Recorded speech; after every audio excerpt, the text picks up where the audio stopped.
వీరిద్దరూ కలిసి 2014 నుంచి 2019 మధ్య వీరిద్దరూ కలిసి ఎన్నికల్లోకి కలిసి వచ్చారు. కలిసి వచ్చి 2014 నుంచి 2019 మధ్య ఈ ఉద్యానం ప్రాంతానికి మంచినీరు ఇవ్వటం ఎలా అని చెప్పి కనీసం ఆలోచనైనా చేశారా అంటే అది లేదు. 2014 నుంచి 2019 వీరిద్దరూ కలిసి పోటీ చేసి కనీసం ఉద్యానం ప్రాంతం ఇంత దారుణంగా ఉంది, ఇక్కడ kidney research hospital, super speciality hospital ఇక్కడ నిర్మిస్తే ఇక్కడ ప్రజలకు మంచి జరుగుతుంది అని చెప్పి నిర్మించారా అని అంటే అది కూడా లేదు. వీళ్ళు బాబు అధికారంలో ఉండగా ఉత్తరాంధ్రకు చేసిన మంచి లేదు, ప్రతిపక్షంలో ఉండి కూడా వారు ఉత్తరాంధ్రకు చేయని ద్రోహం కూడా లేదు. రాష్ట్రంలో అతిపెద్ద నగరమైన విశాఖను పరిపాలనా రాజధానిగా చేస్తాము అని మీ బిడ్డ అంటే ప్రతిపక్షంలో ఉండి కూడా అడ్డుకుంటున్న దుర్మార్గం వీళ్ళిద్దరిది. ఇక్కడే ఉత్తరాంధ్రలో మీ బిడ్డ ఒక బిల్డింగ్ కట్టినా వీళ్ళు ఏడుస్తారు. ఇక్కడే ఉత్తరాంధ్రలో మీ బిడ్డ 4 ఆఫీసులు పెట్టినా వీళ్ళు ఏడుస్తారు. సీఎంగా నేను ఇక్కడికి వచ్చి ఉంటానంటే కూడా ఏడుస్తారు. ఈ ప్రాంతంలో ఇంటర్నేషనల్ ఎయిర్పోర్ట్ వస్తుంది అనంటే ఏడుస్తారు. ఈ ప్రాంతంలో పోర్టు వస్తుంది అనన్నా కూడా ఏడుస్తారు. ఇక్కడ ఈ ప్రాంతానికి మెడికల్ కాలేజీలు, రీసెర్చ్ సెంటర్లు మనం ఏర్పాటు చేస్తున్నాము అని అంటే కూడా ఏడుస్తారు.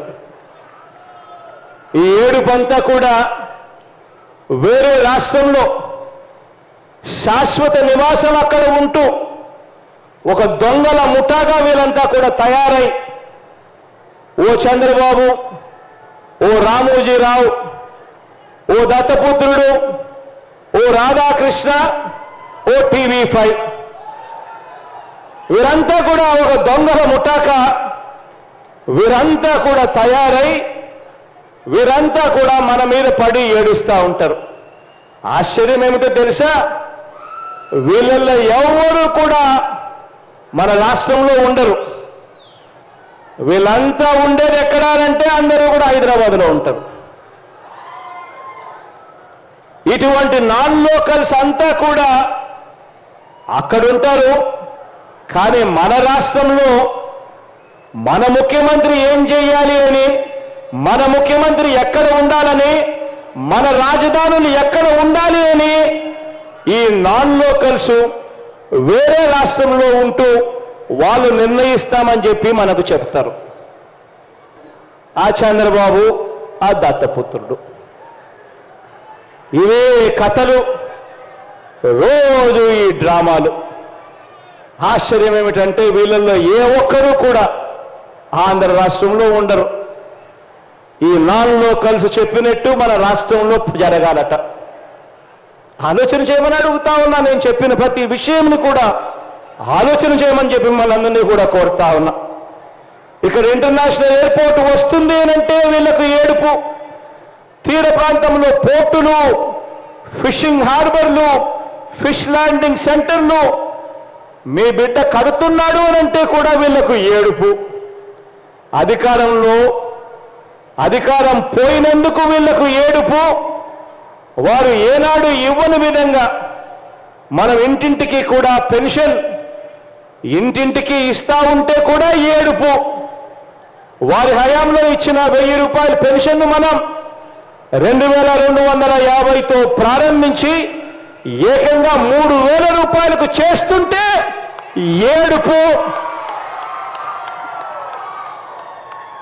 వారి హయాంలోని విచ్చలవిడి దోపిడీని మనం అరికట్టి జన్మభూమి కమిటీలన్నీ కూడా రద్దు చేసి మనం ప్రతి గ్రామంలోనూ గ్రామ వార్డు సచివాలయాలు తీసుకొచ్చి వాలంటీర్ల వ్యవస్థను తీసుకొచ్చి గొప్పగా ప్రతి పేదవాడికి తోడుగా ఉంటూ నడిపిస్తూ ఉంటే ఏడుపు,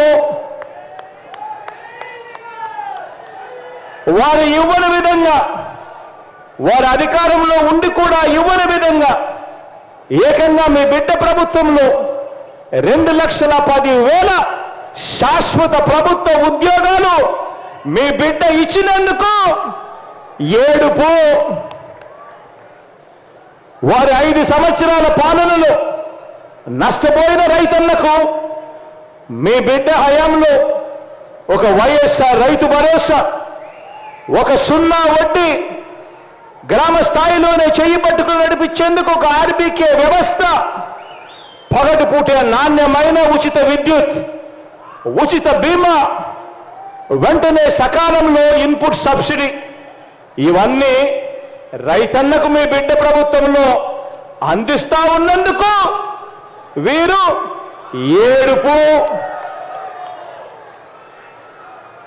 అక్క చెల్లెమ్మల్ని, పొదుపు సంఘాల్ని, అక్క చెల్లెమ్మల్ని, పొదుపు సంఘాల ఉద్యమాన్ని నిలువులా ముంచేసిన ఈ బాబుకు, ఆ అక్క చెల్లెమ్మలకు మీ బిడ్డ తోడుగా ఉంటూ ఒక వైఎస్ఆర్ ఆసరా, ఒక వైఎస్ఆర్ 0 వడ్డీ, ఒక వైఎస్ఆర్ చేయూత, ఒక జగనన్న అమ్మ ఒడి, ఇవన్నీ కూడా పార్టీలు సైతం చూడకుండా, మీ బిడ్డకు గతంలో వాళ్ళు ఓటు వేశారా లేదా అన్నది కూడా చూడకుండా, ప్రతి అక్క చెల్లెమ్మకు కూడా మంచి జరగాలి అని తపన తాపత్రయంతో మీ బిడ్డలు అడుగు వేస్తూ ఆ అక్క చెల్లెమ్మలకు అండగా నిలబడుతూ ఉంటే ఏడుపు.